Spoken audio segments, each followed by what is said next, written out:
हाँ जी बेटा, next 8th numerical सीगा अपने को। Delhi is at a distance of 200 kilometre from Ambala. एक रवाया होया न्यूमेरिकल है ਤੁਹਾਨੂੰ, ठीक है। उन्होंने कहा Delhi is at a distance of 200 kilometre from Ambala. A sets out from Ambala at a speed 30 and B sets out from Delhi at a speed of 20 km per hour. When they will meet each other, की करना से इस question के अंदर 30 plus 20 को add कर देंगे और 200 से फिर डिवाइड कर देंगे। दोबारा बोल प्रथम। 200 डिवाइडेड बाय 30 प्लस 20। चलो ये जो ये क्या सीगा कि भी ये रिलेटिव वेलोसिटी ਦਾ न्यूमेरिकल बन जाना ਤੇ रिलेटिव वेलोसिटी वाले केस ਚ ਆਪਣੇ ਕੋਲ ਇਹ ਸੀਗਾ कि ਜਦੋਂ दो ओपोजिट डायरेक्शन ਦੇ ਵਿੱਚੋਂ ਮੇਰੇ ਕੋਲ ਐਸਾ ਜੀ ਇੱਕ ਉਹਨੇ कहता अंबाला टू दिल्ली, एक ट्रेन B1 स्पीड ਨਾਲ ਚੱਲਦੀ ਪਈ, ਇੱਕ दिल्ली टू अंबाला ਉਹਦੀ B2 स्पीड होगी, ठीक है। ਜਿਹੜੀ ਹੈਗੀ ਤੁਹਾਡੇ ਕੋਲ अंबाला टू दिल्ली ਉਹਦੀ स्पीड ਗਿਵਨ ਆ at A set out from Ambala at a speed 30 और दूसरे की 20, एक 30 किलोमीटर पर आवर की स्पीड सी और दूसरे की 20 किलोमीटर पर आवर की स्पीड सी। ते टोटल गैप जेड़ा हैगा ਤੁਹਾਡੇ ਕੋਲ टोटल डिस्टेंस जेड़ा, एक सेकंड, हाँ जी, टोटल डिस्टेंस जेड़ा हैगा, टोटल डिस्टेंस गिवन अपने को 200 किलोमीटर। ਤੇ ਉਹਨੇ ਪੁੱਛਿਆ ਇਹ ਸੀਗਾ ਕਿ ਵੀ ਤੁਹਾਡੇ ਕੋਲ ਕਿੰਨੇ ਟਾਈਮ ਬਾਅਦ ਦੋਨੋਂ ਜਿਹੜੇ ਆਪਣੇ ਆਪ ਦੇ ਵਿੱਚ ਕਹਿੰਦਾ ਜੀ ਮੀਟ ਆਊਟ ਕਰਦੀਆਂ ਬੱਸਸ। ਤੇ ਉਹਦੇ ਲਈ ਪੁੱਤਾ ਆਪਾਂ ਇਹ ਕਿਹਾ ਸੀਗਾ ਕਿ ਜਦੋਂ ਸਾਈਮਲਟੇਨੀਅਸਲੀ ਦੋ ਆਪੋਜ਼ਿਟ ਡਾਇਰੈਕਸ਼ਨ ਚੋਂ ਦੋ ਆਬਜੈਕਟ ਟਰੈਵਲ ਕਰੂਗੇ, ਹੈਨਾ, ਤੇ ਉਸ ਮੂਵਮੈਂਟ ਤੇ ਉਸ ਡਿਸਟੈਂਸ ਨੂੰ ਕਵਰ ਕਰਨ ਲਈ ਦੋਨਾਂ ਆਬਜੈਕਟ ਨੇ ਦੋਨਾਂ ਦੀ ਸਪੀਡ ਜਿਹੜੀ ਆ ਉਹ ਆਪਸ ਦੇ ਵਿੱਚ ਆਪੋਜ਼ਿਟ ਡਾਇਰੈਕਸ਼ਨ 'ਚ ਐਡ ਹੋ ਕੇ ਆਉਂਦੀ। क्या आ गल समझ लगती भी जो दसदा पिया? Yes sir. Yes sir. इसलिए जे इस न्यूमेरिकल के टाइम करना तो फार्मूला सिंपली साडा आ बनना सी डिस्टेंस ओवर रिलेटिव वेलोसिटी। ते टोटल डिस्टेंस ट्रैवल होया वो साडा 200 किलोमीटर और रिलेटिव वेलोसिटी ऑपोजिट डायरेक्शन करके ऐड हो गई सी ते अपनी total value 50 kilometre per hour आ गई। अल्टीमेट इनो ਆਪਾਂ कैसे सिर्फ सॉल्व कर लो, ये 4 और बार, ठीक है जी। दोनों ਜਿਹੜੀ ट्रेन्स ने ਕਿਸੇ ਇੱਕ डिस्टेंस ਦੇ ਉੱਤੇ ਆ ਕੇ एक पॉइंट आ के मीट आउट कर दिया। क्लियर है ये numerical? Yes sir. Yes sir. चलो यस सर। 9th न्यूमेरिकल सेगा नेक्स्ट अपने को कौन क्या two trains 121 metre and 99 metre length, ठीक है, they are running in opposite direction, they are running in opposite direction। Chetan एक बार ये अटेंडेंस ले ली बेटा। Okay sir. opposite direction with velocity 40 and 32 kilometer per hour। in what time will they complete cross each other? ਹੁਣ ਇਹ ਚ ਤੇ distance note ਕਰਨ ਵਾਲਾ ਇਹ ਹੈਗਾ ਕਿ ਤੁਹਾਡੇ ਕੋਲ ਦੋ ਟ੍ਰੇਨਸ ਦਸੀਆਂ ਉਹਨੇ, ਠੀਕ ਹੈ, ਇੱਕ ਟ੍ਰੇਨ ਆ ਹੋਗੀ ਕਾ ਹੋਗੀ। ਉਹਨੇ ਕਿਹਾ ਜੀ ਜੇ ਆਪੋਜ਼ਿਟ ਡਾਇਰੈਕਸ਼ਨ ਚੋਂ ਟਰੈਵਲ ਕਰਦੀ ਹੈ ਚ ਦੋ ਵਰਡ ਹੋਣਗੇ ਉਹ ਧਿਆਨ ਰੱਖ ਕੇ ਚੱਲੂਗੇ। ਜੇ ਉਹ ਲਿਖਦਾ ਕਿ one train will overtake the other, ਇਹਦਾ ਮਤਲਬ ਆ ਉਹ ਸੇਮ ਡਾਇਰੈਕਸ਼ਨ ਦਾ ਕੇਸ ਆ। ਤੇ ਜੇ ਉਹ ਕਹਿ ਰਿਹਾ ਜੀ when they will complete cross each other, ਤੇ ਇਹਦਾ ਮਤਲਬ ਆ ਕਿ ਵੀ ਉਹ ਜਦੋਂ ਓਵਰਟੇਕ ਕਹਿੰਦਾ ਇਹਦਾ ਮਤਲਬ ਸੇਮ ਡਾਇਰੈਕਸ਼ਨ ਦਾ ਕੇਸ ਆ। ਜਦੋਂ ਕੰਪਲੀਟ ਕ੍ਰਾਸ ਕਹਿੰਦਾ ਪਿਆ ਇਹ ਮਤਲਬ ਆਪੋਜ਼ਿਟ ਡਾਇਰੈਕਸ਼ਨ ਚੋਂ ਕ੍ਰਾਸਿੰਗ ਹੋਈ ਆ। इन्हीं गल समझ लगदी जो बोल रहे हैं? Yes sir. हां जी सर। Yes sir. ते जदों कंप्लीट क्रॉस होए आ ਇਹਦਾ ਮਤਲਬ ਆ ਇਸ ਮੂਵਮੈਂਟ ਤੇ ਲੋਕੇਸ਼ਨ ਆ ਵਾ ਕਿ ਇੱਕ ਟ੍ਰੇਨ, ਠੀਕ ਹੈ, ਤੇ ਦੂਜੀ ਟ੍ਰੇਨ ਇਸ ਵੇਲੇ ਇਸ ਥਾਂ ਤੋਂ ਕ੍ਰਾਸਿੰਗ ਕਰਨੀ ਸ਼ੁਰੂ ਕਰ ਦੇ ਤੇ ਉਦੋਂ ਜਦੋਂ ਇਹ ਕੰਪਲੀਟ ਕ੍ਰਾਸ ਹੋਏ ਉਹ ਆ ਲੋਕੇਸ਼ਨ ਬੰਨੀ, ਠੀਕ ਹੈ ਨਾ। ਤੇ ਕਹਿੰਦਾ ਇਸ ਕੰਡੀਸ਼ਨ ਦੇ ਅੰਦਰ ਜਿਹੜਾ ਟੋਟਲ ਡਿਸਟੈਂਸ ਟਰੈਵਲਡ ਹੋ ਗਿਆ ਉਹ ਦੋਨਾਂ ਟ੍ਰੇਨ ਦੀ ਮਿਲਾ ਕੇ ਲੈਂਥ ਦੇ ਬਰਾਬਰ ਆ ਗਿਆ। Yes sir. आ गल सारे ਨੂੰ ਸਮਝ ਲੱਗਦੀ ਪਈ? हां जी सर। ਜਿਹੜਾ ਪੁੱਤ ਮੈਂ ਫੇਰ ਰਿਪੀਟ ਕਰ ਰਿਹਾ, ਜਦੋਂ ਦੋ ਟ੍ਰੇਨ ਨੇ ਇੱਕ ਦੂਜੇ ਨੂੰ ਕੰਪਲੀਟ ਕ੍ਰਾਸ ਕੀਤਾ ਇਹ ਮਤਲਬ ਆਪੋਜ਼ਿਟ ਡਾਇਰੈਕਸ਼ਨ ਚੋਂ ਇਥੋਂ ਕ੍ਰਾਸਿੰਗ ਸ਼ੁਰੂ ਹੋਈ ਹੈ, ਤੇ ਆ ਚੀਜ਼ ਤੋਂ ਬਾਅਦ ਇੱਥੇ ਜਦੋਂ ਦੋ ਟ੍ਰੇਨ ਆ ਗਈਆਂ ਤੇ ਅਸੀਂ ਕਹਿੰਦੇ ਕੰਪਲੀਟ ਕ੍ਰਾਸ ਆਇਆ। ਇਹਦਾ ਮਤਲਬ ਇਸ ਕੰਡੀਸ਼ਨ ਦੇ ਅੰਦਰ ਜਿਹੜਾ ਟੋਟਲ ਡਿਸਟੈਂਸ ਆ ਹਨਾ ਉਹ ਐਂਡ ਟੂ ਐਂਡ ਆਪਾਂ ਕਹਿ ਦਈਏ ਤੇ ਆ ਚੀਜ਼ ਬਣੀ ਇੱਥੋਂ ਲੈ ਕੇ ਇੱਥੇ ਤੱਕ ਦਾ ਟੋਟਲ ਲੈਂਥ ਲੈਣੀ ਹੈ ਤੇ ਉਹ ਜਿੰਨੀ ਦੋਨਾਂ ਟ੍ਰੇਨ ਦੀ ਮਿਲਾ ਕੇ ਲੈਂਥ ਆ ਉਹਨਾਂ ਟੋਟਲ ਡਿਸਟੈਂਸ ਦੋਨਾਂ ਟ੍ਰੇਨ ਨੇ ਮਿਲ ਕੇ ਕਵਰ ਕੀਤਾ। क्या आ चीज क्लियर होगी सारे नु? Yes, sir. Yes, Yes, sir. sir. इसलिए इस न्यूमेरिकल के अंदर जो डिस्टेंस ट्रैवल्ड होएगा जो डिस्टेंस ट्रैवल्ड हैगा वो अपने को गिवन है 110 सॉरी 121 मीटर प्लस 99 मीटर ते मैं टोटल अपने को जो डिस्टेंस कवर हो गया वो अपने को आ गया नहीं 220 मीटर टोटल डिस्टेंस जेड़ा वा वो दोनों ट्रेन ने मिलके कवर कीता ते कहना एक दी स्पीड 40 और एक दी स्पीड 32 गिवन ठीक है ते इसदा मतलब जेडी अपनी रिलेटिव वेलोसिटी बनी वो 40 प्लस 32 यानी 72 kilometre per our unit convert जरूर कर लांगे इस न्यूमेरिकल दे अंदर kilometre per our they metre पर सेकंड बनाने की करिए 5 by 18 से 18. multiply. 5 by 18 है ना 1000 ना मल्टीप्लाई 3600 ना डिवाइड 1000 by 36 नो 3600 नो शॉर्टकट च कह दिए थे 5 by 18 बन जाए यानी इनटू 5 by 18 आ जाएगा ये मतलब अपनी स्पीड आ गई 20 मीटर पर सेकंड क्लियर है निकल Yes, sir. जी सर. सर हां जी बेटा सर उत्ते 99 मिलीमीटर लिखिया वो गलत लिखिया 99 Some misprint था sir question में. क्वेश्चन से का अपना 9 सर ठीक था बात उसी आंसर सेंटीमीटर से लिखता है प्लस करके. कोई नहीं भाई 99 गलत है बेटा 99 मीटर आना बच्चे ओके सर 99 मिलीमीटर दी तो ट्रेन ही नहीं आ रही ना ठीक है वो मिसप्रिंटिंग है बेटा 99 मीटर आप सेंटीमीटर नहीं बनाए चैतन्या जी मीटर बनाए आ ओके सर अल्लाह हुन ठीक है हाँ जी सर. चलो सो इस तो टाइम कर दो ते टाइम का फार्मूला अपने को आ गया डिस्टेंस ओवर रिलेटिव वेलोसिटी ठीक है सो 220 मीटर डिस्टेंस हो गया ते 20 दी अपने को कितना दी स्पीड हैगी आ ते मतलब अपने को 11 सेकंड लगने आ उस डिस्टेंस को कवर करने क्लियर है न्यूमेरिकल Sir, एक Yes, बार sir. Yes, question sir. बताना. हां जी सर जो अपनी सेकंड लाइन लिखी ना रिलेटिव वेलोसिटी वाली वो हां लाइन फिर से समझा दो एक बार. ਉਹ ਤਾਂ ਪਏ ਕਿਹਾ ਨਾ ਟ੍ਰੇਨ ਆਪੋਜ਼ਿਟ ਡਾਇਰੈਕਸ਼ਨ ਤੋਂ ਕ੍ਰਾਸ ਹੁੰਦੀਆਂ ਪਈਆਂ ਤੇ ਆਪੋਜ਼ਿਟ ਡਾਇਰੈਕਸ਼ਨ ਵੇਲੇ ਵੈਲੋਸਿਟੀਜ਼ ਨੂੰ ਕੀ ਕਰੀਦਾ ਸੀ प्लस ਗੁਰਕੀਰਤ ਆਪਾਂ ਇਹ ਦੱਸਿਆ ਸੀ ਪੁੱਤ ਕਿ ਜਦੋਂ ਸੇਮ ਡਾਇਰੈਕਸ਼ਨ ਦੇ ਵਿੱਚ ਅਸੀਂ ਰਿਜ਼ਲਟੈਂਟ ਵੈਲੋਸਿਟੀ ਕੱਢਣੀ ਹੋਵੇ ਤੇ ਰਿਜ਼ਲਟੈਂਟ ਸੇਮ ਡਾਇਰੈਕਸ਼ਨ ਦੇ ਵਿੱਚ ਪਲੱਸ ਹੁੰਦੀਆਂ ਵਾ ਠੀਕ ਆ ਪਰ ਜੇ ਅਸੀਂ ਸੇਮ ਡਾਇਰੈਕਸ਼ਨ 'ਚ ਰਿਲੇਟਿਵ ਵੈਲੋਸਿਟੀ ਕੱਢਣੀ ਹੋਵੇ ਉਹ ਮਾਈਨਸ ਹੁੰਦੀਆਂ opposite डायरेक्शन ਦੇ ਅੰਦਰ ਰਿਜ਼ਲਟੈਂਟ ਜਿਹੜੀ ਉਹ ਮਾਈਨਸ ਕਰਕੇ ਨਿਕਲ ਤੇ ਜੇ ਰਿਲੇਟਿਵ ਵੈਲੋਸਿਟੀ ਹੋਵੇ opposite ਡਾਇਰੈਕਸ਼ਨ ਤੇ ਉਹ ਪਲੱਸ ਹੁੰਦੀ ਇੱਥੇ ਟ੍ਰੇਨ ਇੱਕ ਦੂਜੇ ਨੂੰ ਕ੍ਰਾਸ ਕਰਦੀਆਂ ਪਈਆਂ ਤੇ ਕ੍ਰਾਸਿੰਗ opposite ਡਾਇਰੈਕਸ਼ਨ 'ਚ ਹੋਈ ਬੇਟੇ यस सर. ਤੇ ਜੇ opposite ਡਾਇਰੈਕਸ਼ਨ 'ਚ ਹੋਈ ਤੇ ਸੀ ਉਹਨਾਂ ਦੀ ਵੈਲੋਸਿਟੀ ਐਡ ਹੋਏਗੀ ਠੀਕ ਆ यस सर. ओके करा कंटिन्यू सर उसके Yes, आगे sir. जो लिखा है 72 into 5 over 18 वाली वो वाली है. ਕਾਕਾ 72 ਕਿਲੋਮੀਟਰ ਪਰ ਆਵਰ ਆ ਗਈ ਆ ਸਾਨੂੰ ਮੀਟਰ ਪਰ ਸੈਕਿੰਡ ਚਾਹੀਦੇ ਆ ਉਹਦੇ ਲਈ ਅਸੀਂ ਕੀ ਕਰੀਏ ਕਿਲੋਮੀਟਰ ਦੀ ਥਾਂ ਤੇ 1000 ਲਾਇਆ ਇਹਦੀ ਥਾਂ ਤੇ 3600 ਲਾਇਆ 1000 by 3600 ਨੂੰ ਕੱਟ ਲਓ ਉਹ 5 by 18 ਬਣਦਾ ਹੁੰਦਾ ਇਸ ਲਈ ਇਹਨੂੰ 5 by 18 ਅਸੀਂ ਮਲਟੀਪਲਾਈ ਕਰਤਾ ओके सर.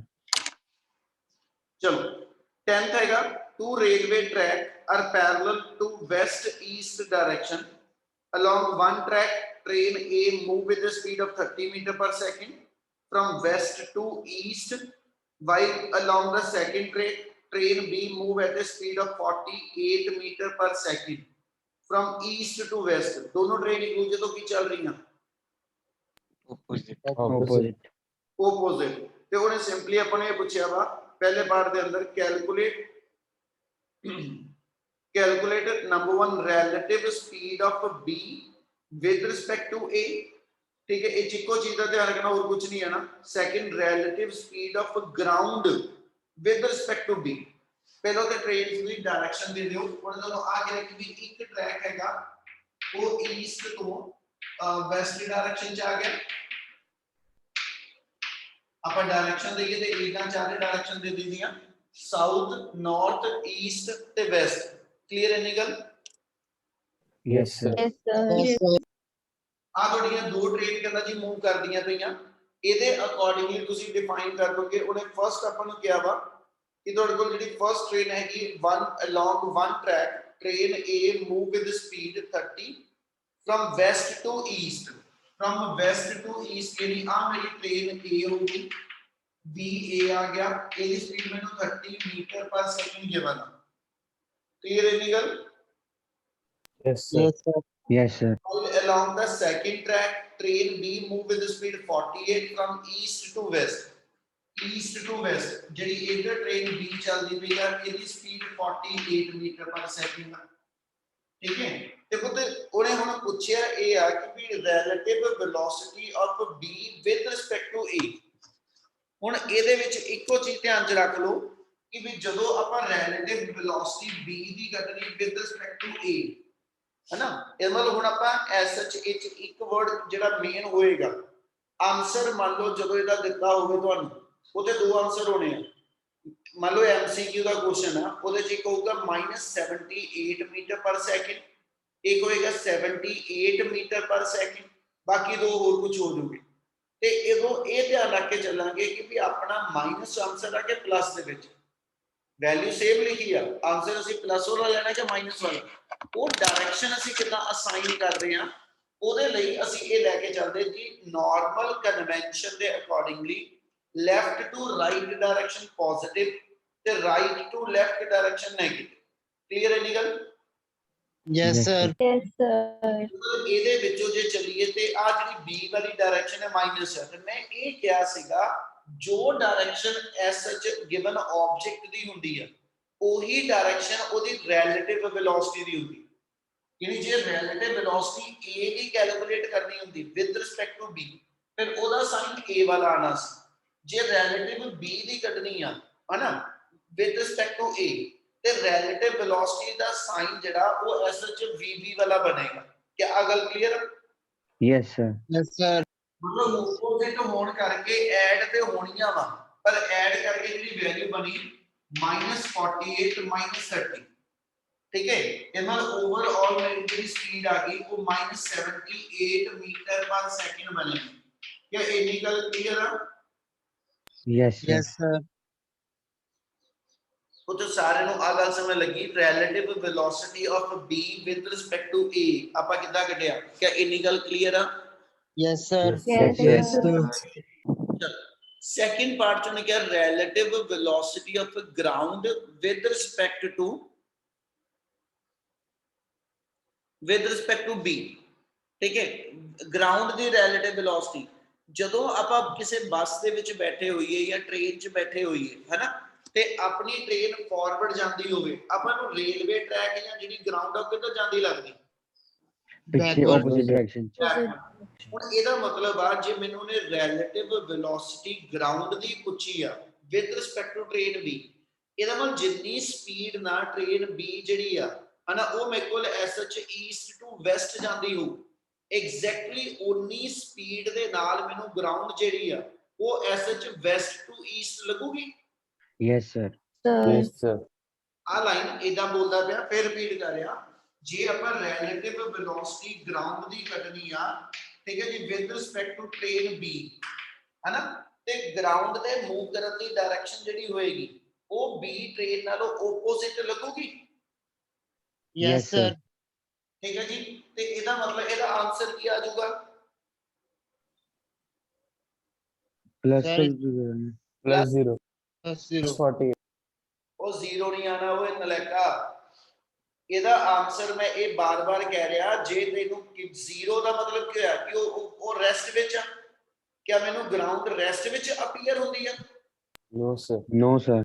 सर ये आज जितनी वेलोसिटी b दी होगी हाँ जी सर आज से पॉजिटिव 96 होगा सर 96 है नहीं सर जितनी माइनस वेलोसिटी b दी होगी उतनी ग्राउंड दी होगी ਜਿੰਨੀ ਵੈਲੋਸਿਟੀ ਨਾ ਮੇਰੇ ਕੋਲ ਐਸ ਚ ਬੀ ਟ੍ਰੇਨ ਇਸ ਸਾਈਡ ਨੂੰ ਦੌੜਦੀ ਲੱਗਦੀ ਸਾਨੂੰ ਗਰਾਊਂਡ ਅਸੀਂ ਟ੍ਰੇਨ ਚ ਬੈਠੇ ਆ ਤੇ ਇਹ ਮਤਲਬ ਵਿਦ ਰਿਸਪੈਕਟ ਟੂ ਟ੍ਰੇਨ ਸਾਡੀ ਵੈਲੋਸਿਟੀ ਜ਼ੀਰੋ ਲੱਗਦੀ ਪਈ ਆ ਇਹ ਮਤਲਬ ਸਾਨੂੰ ਆਪਣੇ ਆਪ ਚ ਤਾਂ ਅਸੀਂ ਟ੍ਰੇਨ ਦੇ ਰਿਸਪੈਕਟਿਵਲੀ ਰੈਸਟ ਰੱਖਦੇ ਪਏ ਪਰ ਸਾਨੂੰ ਗਰਾਊਂਡ ਪਿੱਛੇ ਨੂੰ ਉਨੀ ਸਪੀਡ ਨਾਲ ਜਾਂਦੀ ਲੱਗਦੀ ਹੈ ਇਹਦਾ ਮਤਲਬ ਗਰਾਊਂਡ ਦੀ ਰਿਲੇਟਿਵ ਵੈਲੋਸਿਟੀ ਜੇ ਮੈਂ ਕੱਢਾਂਗਾ with respect to train B ਤੇ ਇਹਦੀ ਵੈਲਿਊ ਸੇਮ ਓਨੀ ਹੋਏਗੀ ਜਿੰਨੀ ਵੈਲੋਸਿਟੀ b ਆਬਜੈਕਟ ਦੀ ਆ ਸਿਰਫ ਫਰਕ ਇਹ ਹੋਏਗਾ ਕਿ ਜੇ b train east to west ਜਾਂਦੀ ਲੱਗਦੀ ਆ ਤੇ ਸਾਨੂੰ ਅਪੀਅਰ ਹੁੰਦਾ ਕਿ ਗਰਾਊਂਡ ਜਿਹੜੀ ਆ ਉਹ ਵੈਸਟ ਟੂ ਈਸਟ ਮੂਵ ਕਰਦੀ ਪਈ ਗੱਲ ਸਮਝ ਲੱਗੀ यस सर यस सर ਇਹਦੀ ਵੈਲਿਊ ਜਿਹੜੀ ਹੋਏਗੀ ਉਹ ਮੇਰੇ ਕੋਲ ਕਿੰਨੀ ਆ ਗਈ ਕਿਉਂਕਿ b ਦੀ ਸਪੀਡ ਅਸੀਂ ਨੈਗੇਟਿਵ ਚ ਲੈ ਕੇ ਚੱਲਦੇ ਪਏ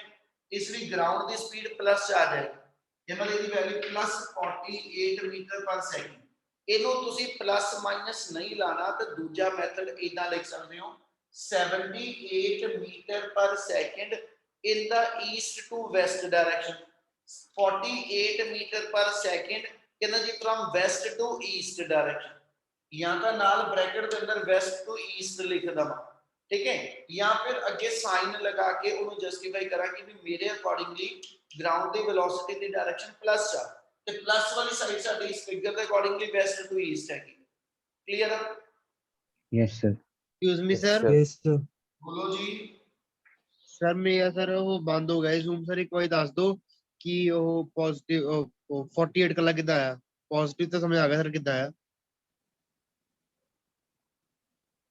ਮੈਂ ਇਹ ਕਿਹਾ ਕਿ ਜਦੋਂ ਤੁਸੀਂ ਟ੍ਰੇਨ 'ਚ ਬੈਠੇ ਹੋ ਠੀਕ ਹੈ ਤੇ ਟ੍ਰੇਨ ਦੇ ਰਿਸਪੈਕਟਿਵਲੀ ਤੇਰੀ ਵੈਲੋਸਿਟੀ ਕਿੰਨੀ ਆ सर 0 ਜ਼ੀਰੋ ਪਰ ਤੈਨੂੰ ਇਹਦਾ ਮਤਲਬ ਟ੍ਰੇਨ ਦੇ ਰਿਸਪੈਕਟਿਵਲੀ ਤਾਂ ਅਸੀਂ ਹਿਲਦੇ ਵੀ ਨਹੀਂ ਲੱਗਦੇ ਪਏ ਸਾਨੂੰ ਲੱਗਦਾ ਸੀ ਰੈਸਟ ਵਿੱਚ ਆ ਪਰ ਸਾਨੂੰ ਗਰਾਊਂਡ ਲੱਗਦਾ ਕਿ ਵੀ ਪਿੱਛੇ ਨੂੰ ਦੌੜਦੀ ਪਈ ਇਹ ਮਤਲਬ ਗਰਾਊਂਡ ਦੇ ਦੌੜਨ ਦੀ ਡਾਇਰੈਕਸ਼ਨ ਜਿਹੜੀ ਆ ਉਹ ਟ੍ਰੇਨ ਤੋਂ ਕੀ ਹੋਏਗੀ ऑपोजिट ਉਹ ਤੇ ਟ੍ਰੇਨ ਮੇਰੀ ਚੱਲਦੀ ਪਈ ਜਿਹੜੀ ਉਹ ਵੈਸਟ ਡਾਇਰੈਕਸ਼ਨ 'ਚ ਤੇ ਵੈਸਟ ਵਾਲੀ ਸਾਈਡ ਅਸੀਂ ਨੈਗੇਟਿਵ ਕਹੀ ਆ यस हाँ सर जी सर ਤੇ ਜੇ ਵੈਸਟ ਵਾਲੀ ਡਾਇਰੈਕਸ਼ਨ ਨੈਗੇਟਿਵ ਹੈ ਤਾਂ ਟ੍ਰੇਨ ਵਾਲੀ ਡਾਇਰੈਕਸ਼ਨ ਉਹ ਜਿਹੜੀ ਗਰਾਊਂਡ ਵਾਲੀ ਡਾਇਰੈਕਸ਼ਨ ਫਿਰ ਕੀ ਹੋ ਜੂਗੀ पॉजिटिव सर ਇਸ ਲਈ ਪਲੱਸ 40 ਹੈ ਓਕੇ ਉਹ ਕਲੀਅਰ ਆ ਸਰ ਜਿੱਦਾਂ ਆਪਾਂ ਉੱਪਰ ਵਾਲੇ ਚ b ਤੇ a ਦੀ ਵੈਲੋਸਿਟੀ ਪਲੱਸ ਕੀਤੀ ਤੇ ਵਿੱਚ ਆਪਾਂ ਦੋਵਾਂ ਦੀ ਪਲੱਸ ਕਰੀ ਕੀਤੀ ਥੱਲੇ ਵਾਲੇ ਚ ਇਹਦੀ ਪਲੱਸ ਕਰਾਂ सर इतनी कीती नहीं ना जितना ऊपर कीती ਇੱਥੇ ਪਲੱਸ ਕੀਤਾ ਵਾ ਇਹ ਚ ਕਿਹਨੂੰ ਪਲੱਸ ਕੀਤਾ ਜ਼ੀਰੋ ਨੂੰ ਪਲੱਸ ਕੀਤਾ ਗਰਾਊਂਡ ਦੀ ਆਪਣੀ ਵੈਲੋਸਿਟੀ ਕਿੰਨੀ ਆ 0 0 ਜ਼ੀਰੋ ਤੇ ਇਹਦਾ ਮਤਲਬ ਆਪਾਂ 48 ਦੇ ਵਿੱਚ ਜਿਹਨੂੰ ਪਲੱਸ ਕੀਤਾ ਉਹ ਕਿਹਨੂੰ ਪਲੱਸ ਕੀਤਾ ਜ਼ੀਰੋ ਨੂੰ ਕੀਤਾ ਤੇ ਜ਼ੀਰੋ ਪਲੱਸ ਕਰਨ ਨਾਲ 48 ਚ ਕੋਈ ਫਰਕ ਪਏਗਾ नो सर ਤੇ ਫਿਰ No, sir. 48 ਦਾ ਆਨਸਰ ਬਣਨਾ okay sir okay okay sir 11th numerical ਇਹਦੇ ਨਾਲ ਦਾ ਤੇ ਮੈਨੂੰ ਕੱਲ ਨੂੰ ਹੁਣ ਕੀਤਾ ਚਾਹੀਦਾ ਮੈਂ ਤੁਹਾਨੂੰ ਦੱਸ ਦਿੱਤਾ ओके सर 11th ਤੇ 12th ਇਹ ਦੋ ਨੂਮੈਰੀਕਲ ਤੁਸੀਂ ਟਰਾਈ ਕਰਨੇ ਹੋ ਜੀ ਸਾਰਿਆਂ ਨੇ ਸਮਝ ਲੱਗੀ yes sir yes sir yes sir yes sir ਚਲੋ ਨੈਕਸਟ ਹੈਗਾ ਨੂਮੈਰੀਕਲ ਜਿਹੜੇ ਲੇਟ ਜੁਆਇਨ ਕੀਤਾ ਜਿਨ੍ਹਾਂ ਨੇ ਇਹਨਾਂ ਨੂੰ ਪੈਂਦੀਆਂ ਬਾਅਦ ਚੋਂ ਤੁਸੀਂ ਦੇਖਿਓ ਜ਼ਰਾ ਨੈਕਸਟ ਹੈਗਾ 13th ਨੂਮੈਰੀਕਲ ਇੰਪੋਰਟੈਂਟ ਹੋਏਗਾ 4 particle A B C and D ਇਹ 'ਚ ਕੋਈ ਕਨਸੈਪਟ ਦੱਸੂਗਾ ਉਹਨੂੰ ਗੱਲ ਦਿਮਾਗ 'ਚ ਬਿਠਾਈਓ 4 particles A B C D are situated at the corner of a square ABCD of side A ਉਸ square ਦੀ side A ਮੰਨੀ ਅਸੀਂ at time t equal to 0 each of the particle move with constant speed v Har particle ਜਿਹੜਾ ਹੋਏਗਾ A ਤੋਂ ਚੱਲਣ ਵਾਲਾ B ਤੋਂ C ਤੋਂ ਤੇ D ਤੋਂ ਉਹ constant speed v ਨਾਲ ਚੱਲਦੇ ਪਏ A always have its velocity along AB, B along BC, C along CD ਤੇ D along AD, DA.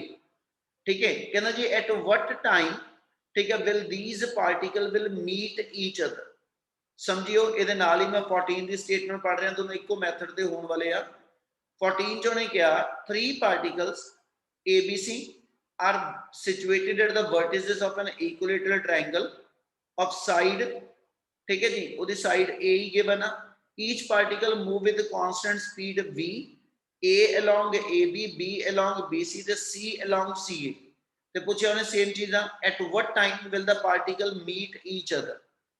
ਹੁਣ ਪੁੱਤ ਇਹਨਾਂ ਕੁਐਸਚਨਾਂ ਨੂੰ ਕਰਨਾ ਕਿੱਦਾਂ, ਪਹਿਲੇ ਦੀ ਫਿਗਰ ਵਾਈਜ਼ ਬਣਾ ਕੇ ਦੱਸਣ ਲੱਗਿਆ ਗੱਲ ਨੂੰ, ਉਹ ਸਮਝਿਓ।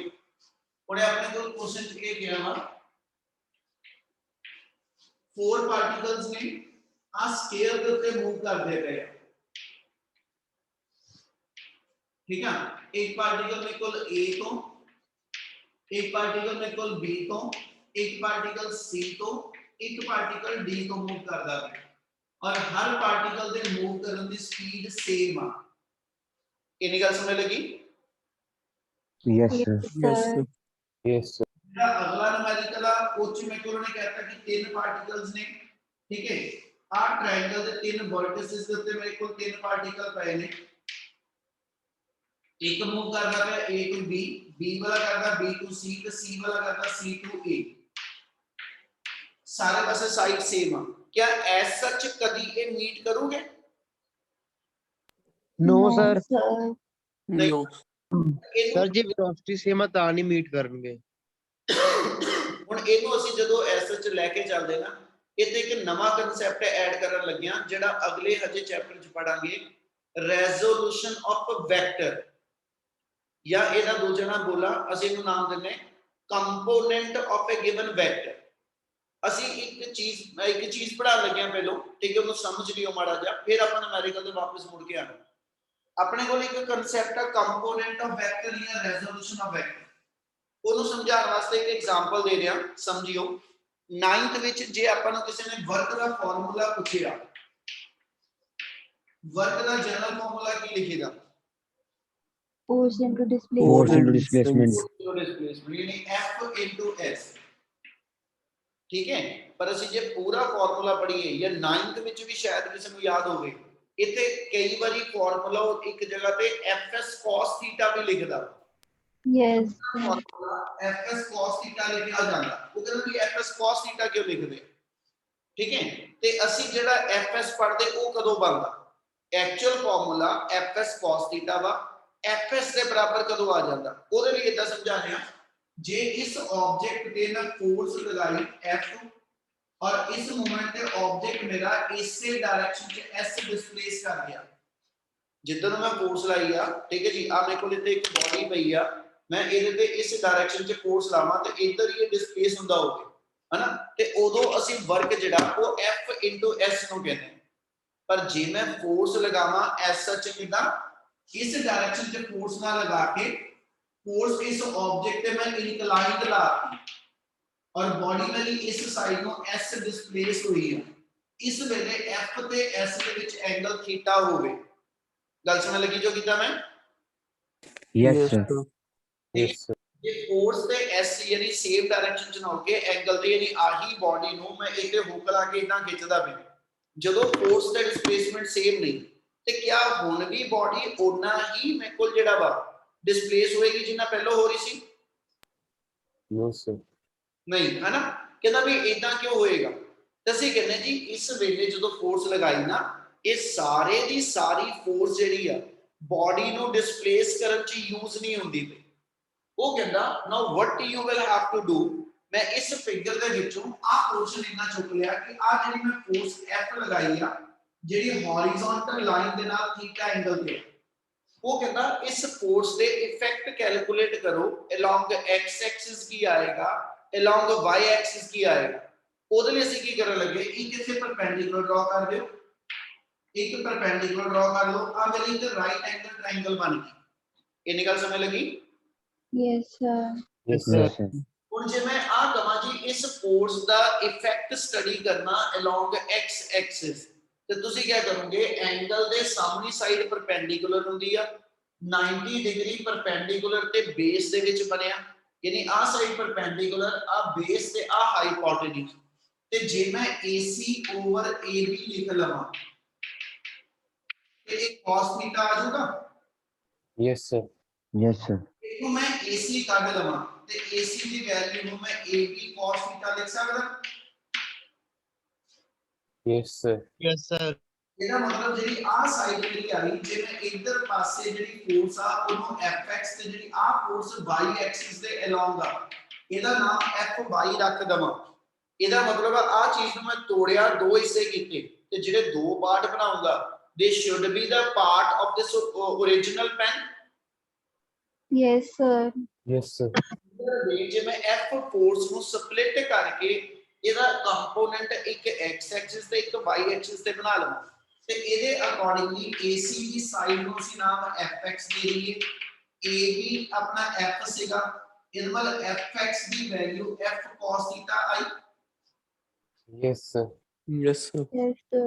ਇਹ ਦੂਜੀ ਸਾਈਡ ਲੈ ਲਓ ਜੇ ਮੈਂ BC ਓਵਰ AB ਲਿਖਾਂ ਤੇ BC over AB perpendicular over hypotenuse ਕਿਹੜਾ ਐਂਗਲ ਹੁੰਦਾ? Sin. Side sin θ। ਤੇ ਮਤਲਬ ਇਹਦੇ ਅਕੋਰਡਿੰਗਲੀ ਲਿਖੀਏ ਤੇ ਆਪਣਾ fy ਜਿਹੜਾ ਉਹ f sin θ ਆ ਗਿਆ। Yes sir. Yes, sir. Ludhiana ਇਹਦਾ ਮਤਲਬ ਇਹ ਹੋਇਆ ਕਿ ਜਿਹੜੀ ਇਨਕਲਾਈਨਡ ਫੋਰਸ ਹੈਗੀ ਆ ਜਾਂ ਕਿਸੇ ਵੀ ਡਾਇਰੈਕਸ਼ਨ 'ਚ ਫੋਰਸ ਹੈਗੀ ਜੇ ਮੈਂ ਉਹਨੂੰ ਸਪਲਿਟ ਕਰਕੇ ਉਹਦੇ ਦੋ ਕੰਪੋਨੈਂਟ ਬਣਾਵਾਂ ਜਿਹੜੇ ਇੱਕ ਦੂਜੇ ਦੇ ਮਿਊਚੁਅਲ ਪਰਪੈਂਡੀਕੂਲਰ ਹੋਣਗੇ ਤੇ ਉਹ ਦੋ ਕੰਪੋਨੈਂਟ ਕਿੱਦਾਂ ਬਣਦੇ ਆ ਵੈਕਟਰ ਜਿਸ ਸਾਈਡ ਨਾਲ ਐਂਗਲ ਬਣਾਏਗਾ ਉਧਰ ਹਮੇਸ਼ਾ cos ਕੰਪੋਨੈਂਟ ਆਏਗਾ, ਠੀਕ ਹੈ, ਤੇ ਐਸਾ ਚ ਦੂਜਾ ਮੇਰਾ sin ਕੰਪੋਨੈਂਟ ਆ ਜਾਏਗਾ। ਕੀ ਆ ਗੱਲ ਸਮਝ ਆਈ? Yes, sir. Yes, sir. Yes, sir. ਬਹੁਤ ਜ਼ਰੂਰੀ ਆ। ਆਪਾਂ ਟੌਪਿਕ ਪੜ੍ਹਦੇ ਪਏ ਇਹਦਾ ਨਾਮ ਹੈਗਾ ਰੈਜ਼ੋਲੂਸ਼ਨ ਆਫ ਵੈਕਟਰ, ਠੀਕ ਹੈ, ਜਾਂ ਇਹਨੂੰ ਦੂਜਾ ਨਾਮ ਦਿੰਦੇ rectangular component of vector. Rectangular component word ਦਾ ਮਤਲਬ ਆ ਰੈਕਟੈਂਗੂਲਰ ਕੰਪੋਨੈਂਟ ਵਰਡ ਦਾ ਮਤਲਬ ਆ ਮਿਊਚੁਅਲ ਪਰਪੈਂਡੀਕੂਲਰ ਕੰਪੋਨੈਂਟ। ਜਿਹੜੇ ਕੰਪੋਨੈਂਟ ਇੱਕ ਦੂਜੇ ਦੇ ਪਰਪੈਂਡੀਕੂਲਰ ਹੁੰਦੇ ਆ ਹਨਾ ਉਹਨਾਂ ਨੂੰ ਅਸੀਂ ਰੈਕਟੈਂਗੂਲਰ ਕੰਪੋਨੈਂਟ ਕਹਿੰਦੇ ਆ। ਕਿ ਆ ਇੰਨਾ ਕਨਸੈਪਟ ਸਮਝ ਆਇਆ? Yes sir. Yes, sir. ਹੁਣ ਸੁਣੋ ਗੱਲ ਧਿਆਨ ਨਾਲ। ਉਹ ਕਹਿੰਦਾ ਜੀ ਐਸ ਸੱਚ ਜਦੋਂ A ਵਾਲਾ ਪਾਰਟੀਕਲ B ਵਾਲਾ C ਵੱਲ, C ਵਾਲਾ D ਵੱਲ, D ਵਾਲਾ A ਵੱਲ, ਇਹਦਾ ਕਦੀ ਮੀਟ ਹੀ ਨਹੀਂ ਕਰਨੇ ਕਿਉਂਕਿ ਸੇਮ ਡਿਸਟੈਂਸ ਆ, ਸੇਮ ਐਸ ਸੱਚ ਸਪੀਡ ਨਾਲ ਚੱਲਦੇ, ਅਸੀਂ ਕਹਿੰਦੇ ਮੀਟ ਨਹੀਂ ਕਰਦੇ। ਉਹ ਕਹਿੰਦਾ ਬਟ ਜੇ ਅਸੀਂ ਇਹਨੂੰ ਥੋੜਾ ਜਿਹਾ ਐਸ ਸੱਚ ਵੈਕਟਰ ਡਾਇਗਰਾਮ ਦੇ ਅਕੋਰਡਿੰਗਲੀ ਸੋਚੀਏ, ਜੇ ਇਸੇ ਚੀਜ਼ ਨੂੰ ਅਸੀਂ ਥੋੜਾ ਜਿਹਾ ਵੈਕਟਰ ਡਾਇਗਰਾਮ ਨਾਲ ਸੋਚੀਏ, ਉਹ ਕਹਿੰਦਾ ਜੀ ਇਹਦੇ ਵਿੱਚ ਹਰ ਵੈਲੋਸਿਟੀ ਵੈਕਟਰ ਨੂੰ ਸਪਲਿਟ ਕਰ ਦਿਓ। ਇਹਦੇ ਵਿੱਚੋਂ ਹਰ ਵੈਲੋਸਿਟੀ ਵੈਕਟਰ ਨੂੰ ਸਪਲਿਟ ਕਰ ਦਿਓ। ਆਪਾਂ ਇਹਦੀ ਸਪਲਿਟਿੰਗ ਇਦਾਂ ਕਰਨ ਲੱਗੇ ਕਿ ਜੇ ਐਸ ਸੱਚ ਇਹਦੇ ਆਪਾਂ ਆ ਜਿਹੜੇ ਡਾਇਗੋਨਲ ਬਣਦੇ ਪਏ ਇਸ ਸਕੁਅਰ ਦੇ, ਠੀਕ ਆ, ਜੇ ਇਹ ਮੰਨਾ ਵੈਲੋਸਿਟੀ ਵੈਕਟਰ ਨੇ ਇਸ ਡਾਇਗੋਨਲ ਵਾਲੀ ਲਾਈਨ ਦੇ ਨਾਲ ਇੱਕ ਥੀਟਾ ਐਂਗਲ ਬਣਾ ਲਿਆ, ਠੀਕ ਆ, ਵੈਲੋਸਿਟੀ ਵਾਲੇ ਵੈਕਟਰ ਨੇ ਜੇ ਐਸ ਸੱਚ ਇਸ ਡਾਇਗੋਨਲ ਵਾਲੀ ਲਾਈਨ ਨਾਲ ਐਂਗਲ ਥੀਟਾ ਬਣਾ ਲਿਆ, ਇਹਦੇ ਐਂਗਲ ਥੀਟਾ ਬਣਾ ਲਿਆ, ਇਹਨੇ ਇੱਥੇ ਐਂਗਲ ਥੀਟਾ ਬਣਾ ਲਿਆ, ठीक है जी, इन्हें इतने एंगल थीटा बना लिया। क्या आज ये समझ आई? Yes sir. Yes, sir. Yes, sir. जे मैं इस v वेक्टर ਨੂੰ ਸਪਲਿਟ ਕਰਾਂ, ਜੇ ਮੈਂ ਇਸ ਵੈਲੋਸਿਟੀ ਵੈਕਟਰ ਨੂੰ ਸਪਲਿਟ ਕਰਾਂ ਤਾਂ ਅਸੀਂ ਹੁਣੀ ਪੜਿਆ ਜਿੱਧਰ ਨੂੰ ਐਂਗਲ ਬਣਾਉਂਦਾ ਉਧਰ ਕੰਪੋਨੈਂਟ ਕਿਹੜਾ ਲਿਖੀਦਾ?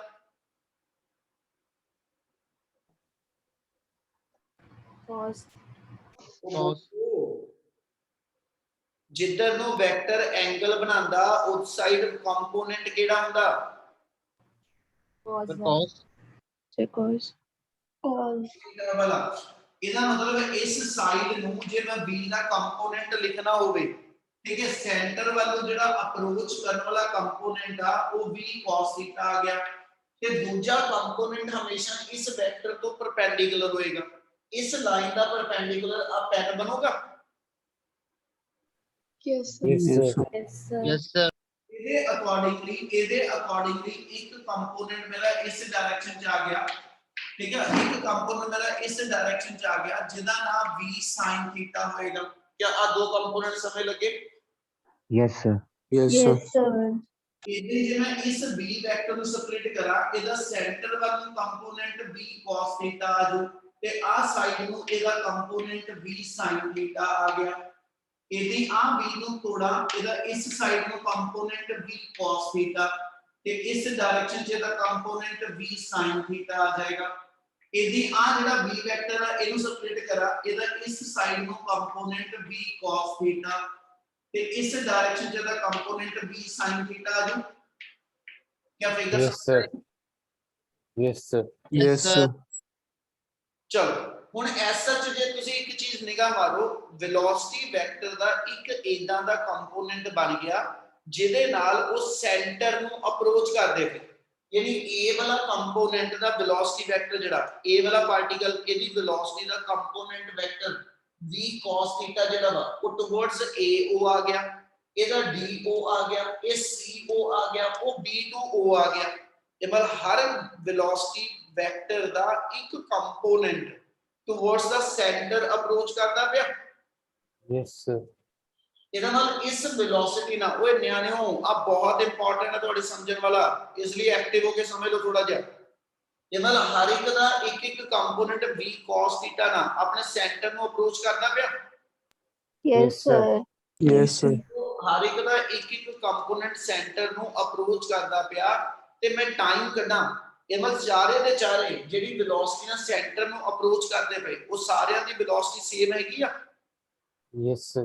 Yes, Yes, sir. sir. Yes. ਇਹ ਵੈਲੋਸਿਟੀ ਸੇਮ ਆ ਤੇ ਜੇ ਦੂਜੇ ਪਾਸੇ ਆਪਾਂ ਐਸਐਚ O ਪੁਆਇੰਟ ਦੀ ਲੈਂਥ ਜਿਹੜੀ ਆ A ਤੋਂ D ਤੋਂ C ਤੋਂ ਜਾਂ B ਤੋਂ ਮੈਜ਼ਰ ਕਰਾਂ AO BO CO ਤੇ DO ਇਹ ਚਾਰੋਂ ਲੈਂਥ ਵੀ ਸੇਮ ਹੋਣਗੀਆਂ Yes, sir. Yes, sir. Yes, sir. ਤੇ ਜੇ ਆਪਾਂ ਇਹ ਲਿਖੀਏ ਵੇਅਰ AO BO CO ਤੇ DO ਇਹ ਚਾਰੇ ਲੈਂਥ ਜਿਹੜੀਆਂ ਮੇਰੀਆਂ ਸੇਮ ਆ ਮੈਨੂੰ ਸਕੁਅਰ ਦੀ ਸਾਈਡ A ਦੱਸੀ ਸੀਗੀ ਜੇ ਸਕੁਅਰ ਦੀ ਸਾਈਡ ਮੇਰੇ ਕੋਲ A ਗਿਵਨ ਆ ਤੇ ਪੁੱਤ ਆ ਜਿਹੜੀ ਲੈਂਥ ਹੁੰਦੀ ਆ ਪਹਿਲਾਂ AC ਕੱਢ ਲਵਾਂ ਪਾਈਥਾਗੋਰਸ ਲਗਾ ਕੇ ਠੀਕ ਹੈ ਉਹ ਆ ਜਾਏਗੀ √2 ਟਾਈਮ ਆਫ ਕਿੰਨਾ ਜੀ ਸਾਈਡ ਤੇ ਜੇ ਮੈਂ A ਤੋਂ ਲੈ ਕੇ O ਤੱਕ ਦੀ ਲੈਂਥ ਕੱਢਣੀ ਆ ਤੇ ਉਹ 1/√2 ਟਾਈਮ ਸਾਈਡ ਆਫ ਸਕੁਅਰ ਬਣੇਗੀ ਕੀ ਆ ਗੱਲ ਸਮਝ ਲੱਗੀ ਜੋ ਮੈਂ ਬੋਲੀ Yes, sir. Yes, sir. Sir, ਦੁਬਾਰਾ ਦੱਸਿਓ AC square equal to AB square plus BC square ਤੇ AC the value route of ਆ ਕਲੀਅਰ ਹਾਂਜੀ sir. sir. ਇਹਦੇ ਨਾਲ ਜੇ ਆਪਾਂ ਵੈਲਿਊ ਬਣਾ ਦਈਏ ਤੇ ਆਪਣੀ ਵੈਲਿਊ ਕੀ ਬਣ ਗਈ A square plus A square ਦਾ ਰੂਟ ਯਾਨੀ √2 ਟਾਈਮ ਆਫ A ਆ ਜਾਣਾ ਤੇ ਜੇ ਮੈਂ AO ਕੱਢਣਾ ਵਾ ਤੇ AO ਦੀ ਲੈਂਥ AC/2 ਹੋਏਗੀ Yes, sir.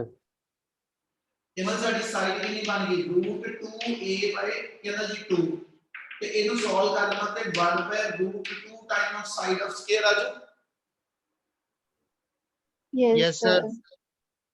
ਇਹ ਚੀਜ਼ਾਂ ਵੈਸੇ ਵੀ ਯਾਦ ਰੱਖਿਓ ਸਕੁਅਰ ਦੇ ਵਿੱਚ ਜਿਹੜਾ ਸੈਂਟਰ ਤੋਂ ਵਰਟੈਕਸ ਦਾ ਡਿਸਟੈਂਸ ਆ ਉਹ 1/√2 ਟਾਈਮ ਸਾਈਡ ਆਫ ਸਕੁਅਰ ਹੁੰਦਾ ਤੇ ਜਿਹੜੀ ਇਕੁਇਲੇਟਰਲ ਟ੍ਰਾਇੰਗਲ ਹੁੰਦੀ ਉਹਦੇ ਵਿੱਚ ਜਿਹੜਾ ਸੈਂਟਰ ਤੋਂ ਯਾਨੀ ਸੈਂਟਰੋਇਡ ਤੋਂ ਜਿਹੜਾ ਵਰਟੈਕਸ ਦਾ ਡਿਸਟੈਂਸ ਉਹ 1/√3 ਟਾਈਮ ਸਾਈਡ ਆਫ ਟ੍ਰਾਇੰਗਲ ਹੁੰਦਾ ਇਹ ਡਾਇਰੈਕਟਲੀ ਯਾਦ ਰੱਖ ਲਓ ਨਹੀਂ ਤਾਂ ਇਦਾਂ ਬਣਾ ਕੇ ਦਿਖਾਉਂਗੀ ਉੱਤੇ ਫਿਰ ਠੀਕ ਹੈ ਹੁਣ ਇੱਥੋਂ ਚੱਲੀਏ ਤੇ ਆ ਸਾਰੇ ਡਿਸਟੈਂਸ ਸਾਡੇ ਇਕੁਅਲ ਆ ਇਹ 1/√2 ਟਾਈਮ ਆਫ ਸਾਈਡ ਆ ਗਿਆ ਤੇ ਜੇ ਆ ਸਾਰੀਆਂ ਲੈਂਥ ਮੇਰੀਆਂ ਸੇਮ ਹੈਗੀਆਂ ਹਨਾ ਤੇ ਵੈਲੋਸਿਟੀ ਵੀ ਸੇਮ ਹੈਗੀ ਆ ਤੇ ਫਿਰ ਜੇ ਮੈਂ ਟਾਈਮ ਕੱਢ ਲਵਾਂ ਕਿ A ਪਾਰਟੀਕਲ ਸੈਂਟਰ ਤੇ ਕਦੋਂ ਪਹੁੰਚਦਾ ਜਿੰਨੇ ਟਾਈਮ 'ਚ A ਪਾਰਟੀਕਲ ਸੈਂਟਰ ਤੇ ਆਏਗਾ ਸੇਮ ਟਾਈਮ 'ਚ B ਸੇਮ ਟਾਈਮ 'ਚ C ਤੇ ਸੇਮ ਟਾਈਮ 'ਚ D ਪਹੁੰਚੂ Yes, sir.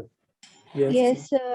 therefore ਜੇ ਤੇ ਟਾਈਮ ਕੱਢੀਏ ਤੇ ਟਾਈਮ ਦਾ ਫਾਰਮੂਲਾ ਡਿਸਟੈਂਸ ਓਵਰ ਵੈਲੋਸਿਟੀ ਬੁਲਾ ਲਿਆ ਕਿਉਂਕਿ ਟਾਈਮ ਕਿਸੇ ਇੱਕ ਦਾ ਕੱਢਣ ਲੱਗੇ ਹੋ ਠੀਕ ਹੈ ਤੇ ਟਾਈਮ ਕੱਢਣ ਦੀ ਡਿਸਟੈਂਸ ਟਰੈਵਲ ਜਿਹੜਾ ਹੋਇਆ AO ਉਹਦੀ ਵੈਲਿਊ ਆ ਗਈ A/√2 ਔਰ ਜਿਹੜੀ ਸੈਂਟਰ ਨੂੰ ਅਪਰੋਚ ਕਰਨ ਦੀ ਵੈਲੋਸਿਟੀ ਆ ਉਹ ਮੇਰੀ ਹੈਗੀ v cos θ ਕਲੀਅਰ ਹੈ ਨੀ ਗੱਲ Yes, sir. Yes, Yes, sir. sir.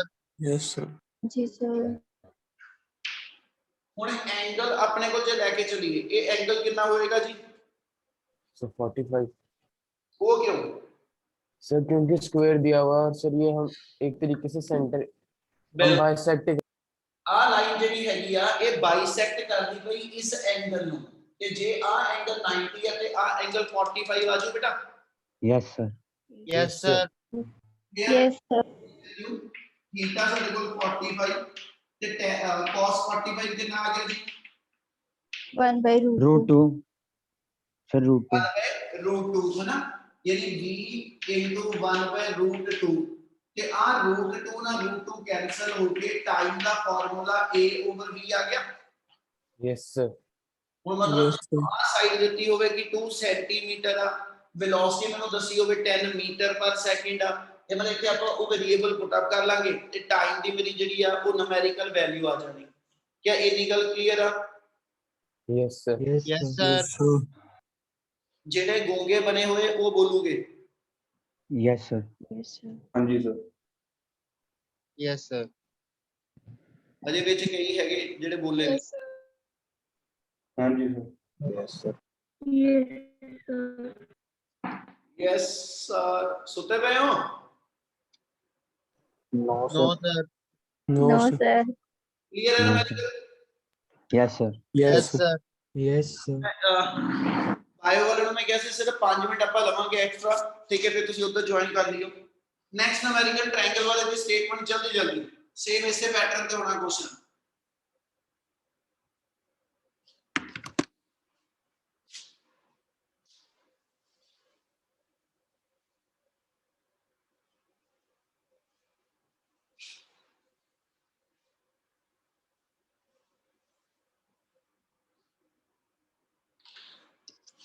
ਚਲੋ ਇਸੇ ਤਰ੍ਹਾਂ ਉਹਨੇ ਨੈਕਸਟ ਨੂਮੈਰੀਕਲ ਚ ਆਪਾਂ ਨੇ ਇਹ ਕਿਹਾ ਵਾ ਕਿ ਜੇ ਇੱਕ ਟ੍ਰਾਇੰਗਲ ਆਪਣੇ ਕੋਲ ਗਿਵਨ ਆ, ਨੂਮੈਰੀਕਲ ਦਾ ਨੰਬਰ ਤੁਸੀਂ ਦੇਖ ਲਿਓ ਕਿੰਨਾ। ਹੁਣ ਇਹਦੇ ਤਿੰਨ ਵਰਟੈਕਸ ਦੇ ਉੱਤੇ ਉਹਨੇ ਆਪਣੇ ਕੋਲ ਐਸ ਵਿੱਚ ਤਿੰਨ ਪਾਰਟੀਕਲ ਕਿਹੜਾ ਜੀ ਹੈਗੇ A to B, B to C ਤੇ C to A, ਠੀਕ ਹੈ। ਤਿੰਨੇ ਪਾਰਟੀਕਲ ਸੇਮ ਸਪੀਡ ਨਾਲ ਚੱਲ ਰਹੇ ਪਏ, ਠੀਕ ਹੈ ਜੀ। ਤੇ ਜੇ ਐਸ ਵਿੱਚ ਵੈਲੋਸਿਟੀ ਨੂੰ ਸਪਲਿਟ ਕਰਨਾ, ਠੀਕ ਆ, ਇਕੁਇਲੇਟਰਲ ਟ੍ਰਾਇੰਗਲ ਆ ਬੇਟਾ, ਠੀਕ ਹੈ ਜੀ। ਜੇ ਮੈਂ ਐਸ ਵਿੱਚ ਵੈਲੋਸਿਟੀ ਨੂੰ ਸਪਲਿਟ ਕਰਾਂ ਤੇ ਇਹ ਸੈਂਟਰ ਵੱਲ ਨੂੰ ਇਹਨਾਂ ਦਾ ਜਿਹੜਾ ਕੰਪੋਨੈਂਟ ਅਪਰੋਚ ਕਰੇਗਾ, ਇਸ ਵੈਲੋਸਿਟੀ ਵੈਕਟਰ ਨੇ ਇਸ ਥਾਂ ਤੇ ਜਿਹੜਾ ਐਂਗਲ ਬਣਾਇਆ ਉਹ ਐਂਗਲ ਥੀਟਾ ਆ ਗਿਆ। ਇਹਦੇ ਇਸ ਵੈਲੋਸਿਟੀ ਵੈਕਟਰ ਦਾ ਇੱਥੇ ਐਂਗਲ ਥੀਟਾ ਆ ਗਿਆ, ਤੀਜਾ ਮੇਰੇ ਕੋਲ ਇੱਥੇ ਐਂਗਲ ਥੀਟਾ ਆ ਗਿਆ। ਕੀ ਆ ਕਲੀਅਰ ਆ? Yes, sir. Yes, sir. ਹੁਣ ਜੇ B ਨੂੰ ਸਪਲਿਟ ਕਰੀਏ ਬੇਟਾ ਤੇ B ਦਾ ਸੈਂਟਰ ਨੂੰ ਅਪਰੋਚ ਕਰਨ ਦਾ ਕੰਪੋਨੈਂਟ B cos ਥੀਟਾ ਆ ਜਾਏਗਾ, ਠੀਕ ਆ। ਇਸੇ ਤਰ੍ਹਾਂ ਇਸ ਵੈਲੋਸਿਟੀ ਵੈਕਟਰ ਦਾ ਇਸ side component B cos theta, ਇਹਦਾ ਸੈਂਟਰ ਵੱਲ ਨੂੰ ਕੰਪੋਨੈਂਟ B cos ਥੀਟਾ, ਇਹਦਾ ਵੀ ਦੂਜਾ ਕੰਪੋਨੈਂਟ ਇਹਦੇ ਤੋਂ ਇਸ ਲਾਈਨ ਤੋਂ ਪਰਪੈਂਡੀਕੂਲਰ ਬਾਹਰ ਹੋਏਗਾ, ਇਹਦਾ ਵੀ ਦੂਜਾ ਕੰਪੋਨੈਂਟ ਤੋਂ ਬਾਹਰ ਦਿਖਾ ਦਾਂਗੇ। ਇਹਦਾ ਕਿੰਨਾ ਜੀ ਜਿਹੜਾ ਕੰਪੋਨੈਂਟ ਆ ਜਾਏਗਾ ਉਹ ਬਾਹਰ ਨੂੰ ਸ਼ੋ ਆਫ ਕਰ ਦਾਂਗੇ। ਕਲੀਅਰ ਆ? Yes, sir. Yes, sir. Yes, sir. ਨਾ ਵੀ ਲਿਖੋ ਤਾਂ ਕੋਈ ਗਲਤੀ ਨਹੀਂ, ਕਿਉਂਕਿ ਜਿਹੜੇ ਕੰਪੋਨੈਂਟ ਨਾਲ ਆਪਾਂ ਸੈਂਟਰ ਨੂੰ ਅਪਰੋਚ ਕਰਦੇ ਪਏ ਮੇਨ ਸਾਨੂੰ ਉਹ ਕੰਪੋਨੈਂਟ ਚਾਹੀਦਾ, ਠੀਕ ਹੈ। ਕੀ ਇੰਨੀ ਗੱਲ clear? Yes, sir. Yes, sir. Yes sir. ਜੇ ਹੁਣ ਇਹਦੇ ਅਕ੍ਰੋਸ ਅਸੀਂ ਇਹਦੀ ਐਸਐਚ AO BO ਤੇ CO ਦੀ ਲੈਂਥ ਕੱਢਣੀ ਹੈ, ਸਿੱਧਾ ਲਿਖ ਦਵਾਂ ਤੇ ਇਹ ਲੈਂਥ ਹੁੰਦੀ 1/√3 ਟਾਈਮ ਸਾਈਡ ਆਫ ਟ੍ਰਾਇੰਗਲ। ਬਣਾਣਾ ਹੋਵੇ ਇਹਨੂੰ ਕਿੱਥੋਂ ਬਣਾਇਆ ਤੇ ਉਦੋਂ ਆ ਚੀਜ਼ਾਂ ਦਿਮਾਗ 'ਚ ਲੈ ਕੇ ਆਉਂਗੇ ਕਿ ਜਦੋਂ ਸੈਂਟਰੋਇਡ ਤੱਕ ਦਾ ਡਿਸਟੈਂਸ ਲੈਣਾ ਹੁੰਦਾ, ਆਪਾਂ ਸੈਂਟਰੋਇਡ ਤੱਕ ਦਾ ਵਰਟੈਕਸ ਤੋਂ ਡਿਸਟੈਂਸ ਲੈਣਾ ਹੁੰਦਾ, ਆ ਜਿਹੜੀ ਮੀਡੀਅਨ ਦੀ ਟੋਟਲ ਲੈਂਥ ਹੁੰਦੀ ਆ, ਠੀਕ ਹੈ, ਇਹ ਸੈਂਟਰੋਇਡ ਤੇ 2:1 ਦੀ ਰੇਸ਼ੋ 'ਚ ਡਿਵਾਈਡ ਹੁੰਦੀ। Yes, sir. Yes, sir. Geometry 'ਚ ਪੜੀਆਂ ਹੋਈਆਂ ਚੀਜ਼ਾਂ ਮੈਂ ਤੁਹਾਡੀਆਂ ਕਿ ਵਰਟੈਕਸ ਤੋਂ ਸੈਂਟਰੋਇਡ ਤੱਕ ਦਾ ਜਿਹੜਾ ਡਿਸਟੈਂਸ ਆ ਇਹ ਪੂਰੇ ਮੀਡੀਅਨ ਦੀ ਜਿਹੜੀ ਲੈਂਥ ਹੁੰਦੀ ਉਹਦਾ 2:1 ਦੇ ਹਿਸਾਬ ਨਾਲ ਰੇਸ਼ੋ ਡਿਵਾਈਡ ਹੋਈ ਹੁੰਦੀ। ਇਹਦਾ ਮਤਲਬ ਆ ਜੇ ਮੈਂ ਆ ਪੂਰੀ ਟ੍ਰਾਇੰਗਲ ਲੈਣਾ, ਠੀਕ ਹੈ, ABD, ਇਸ ABD ਟ੍ਰਾਇੰਗਲ 'ਚ ਪਹਿਲਾਂ ਮੈਂ AD ਦੀ ਲੈਂਥ ਕੱਢ ਲਵਾਂ AB ਦੀ ਫਾਰਮ 'ਚ, ਠੀਕ ਆ। ਆ ਥਾਂ ਤੇ ਐਂਗਲ ਮੇਰੇ ਕੋਲ 60 ਡਿਗਰੀ ਆ ਗਿਆ, ਇਕੁਇਲੇਟਰਲ ਟ੍ਰਾਇੰਗਲ ਦੇ ਬੇਸ ਆ, ਠੀਕ ਆ। ਇਹਦਾ ਮਤਲਬ ਜੇ ਮੈਂ AD ਓਵਰ AB ਲਿਖਾਂ ਤੇ ਐਂਗਲ ਦੇ ਸਾਹਮਣੀ ਸਾਈਡ ਪਰਪੈਂਡੀਕੂਲਰ ਹੋ ਗਈ ਤੇ ਆ ਹਾਈਪੋਟੇਨਿਊਜ਼ ਹੋ ਗਿਆ, ਇਹ sin 60 ਬਣ ਜੂ। Yes, sir. Yes, sir. Yes AD ਦੀ ਲੈਂਥ ਕੱਢ ਦਵਾਂ, ਆ ਸਾਈਡਾਂ ਮੇਰੀਆਂ A ਗਿਵਨ ਆ, ਇਹ ਮਤਲਬ ਇਹ A sin 60 ਆ ਜੂ। Yes, sir. Yes, sir. sin 60 ਦੀ ਵੈਲਿਊ ਮੇਰੇ ਕੋਲ ਜਿਹੜੀ ਆ ਉਹ √3/2 ਆ ਜਾਣੀ। ਇਹ ਮਤਲਬ AD ਦੀ ਲੈਂਥ ਆਪਣੇ ਕੋਲ ਜਿਹੜੀ ਪੂਰੀ ਆ ਗਈ ਤੇ ਹੁਣ AD ਲੈਂਥ ਨੂੰ 2:1 ਦੇ ਪਾਰਟ 'ਚ ਵੰਡਿਆ, ਇਹ ਮਤਲਬ ਟੋਟਲ 3 ਪਾਰਟ ਬਣੇ, ਉਹਦੇ ਵਿੱਚੋਂ 2 ਪਾਰਟ ਹੈ, ਯਾਨੀ ਆ AO ਦੀ ਲੈਂਥ ਜਿਹੜੀ ਹੋਏਗੀ ਜਾਂ BO ਜਾਂ CO ਦੀ ਲੈਂਥ ਜਿਹੜੀ ਹੋਏਗੀ, ਇਹ ਇਸ ਟੋਟਲ ਲੈਂਥ ਦਾ 2/3 ਪੋਰਸ਼ਨ ਹੋ। Yes, Yes, sir. sir. Yes, sir. Therefore ਇਹ ਇੱਕ ਵਾਰੀ ਅੱਜ ਦੱਸਤਾ ਮੁੜ ਕੇ ਤੁਹਾਨੂੰ ਯਾਦ ਰਹਿਣਾ ਚਾਹੀਦਾ ਇਹ ਮਤਲਬ AO ਦੀ ਲੈਂਥ ਜਿਹੜੀ ਆ ਇਹ 2/3 ਆਫ AD ਆ ਜਾਏਗੀ ਇਹ ਮਤਲਬ ਇਹਦੀ ਵੈਲਿਊ 2/3 ਆਫ A √3/2 ਆ ਗਿਆ ਇਹਦੇ ਚੋਂ 2 ਨਾਲ 2 ਕੈਨਸਲ ਹੋ ਗਿਆ √3 ਨਾਲ √3 ਇਹ ਮਤਲਬ ਇਹ ਆ ਗਿਆ 1/√3 time the side of triangle क्या ਇੰਨੀ ਗੱਲ clear Yes, sir. Yes, sir.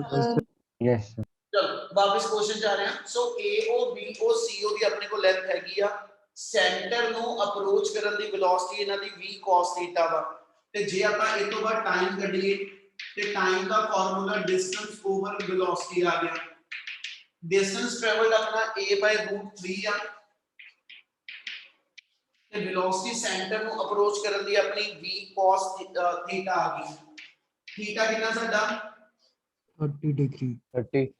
ਹਾਂ 30 degree sir. 30 ਚਲੋ ਜੇ 30 ਹੈ ਤੇ cos 30 ਕਿੰਨਾ ਹੁੰਦਾ √3/2. √3/2. 3/2. ਇਸੇ ਬਾਅਦ ਚ ਹੋਰ ਵੀ ਦੱਸੂਗਾ ਕੇਵਲ ਆਪਣੀ ਵੈਲਿਊ ਕਿੰਨੀ ਬਣੀ b √3/2 ਕਲੀਅਰ ਆ Yes, sir. Yes, Yes, sir. sir. √3 ਨਾਲ √3 ਮਲਟੀਪਲਾਈ ਇਹ ਮਤਲਬ ਆਪਣੀ ਵੈਲਿਊ ਆ ਗਈ 2a/3b ਕਲੀਅਰ ਐਨੀ value Yes, sir. Yes, sir. Yes, sir. ਇਸ ਦੇ ਅੰਦਰ ਜਿਹੜਾ ਸਾਡਾ ਟਾਈਮ ਆ ਉਹ 2a/3b ਯਾਨੀ ਆਪਾਂ ਨੂੰ a ਤੇ b ਦੱਸਿਆ ਹੋਵੇ ਉਹਦੀ ਵੈਲਿਊ ਪੁੱਟ ਅਪ ਕਰ ਲਓ ਬੇਟਾ ਤੇ ਆਪਾਂ ਸੈਂਟਰ ਨੂੰ ਅਪਰੋਚ ਕਰਦੇ ਪਏ ਜਦੋਂ ਠੀਕ ਹੈ ਉਹਦੀ ਆਪਣੀ ਟਾਈਮ ਦੀ ਵੈਲਿਊ ਨਿਕਲ ਆਏਗੀ ਕੀ ਇਹਨਾਂ ਕਲੀਅਰ ਆ Yes, sir. Yes, sir. Yes, Yes, sir. sir.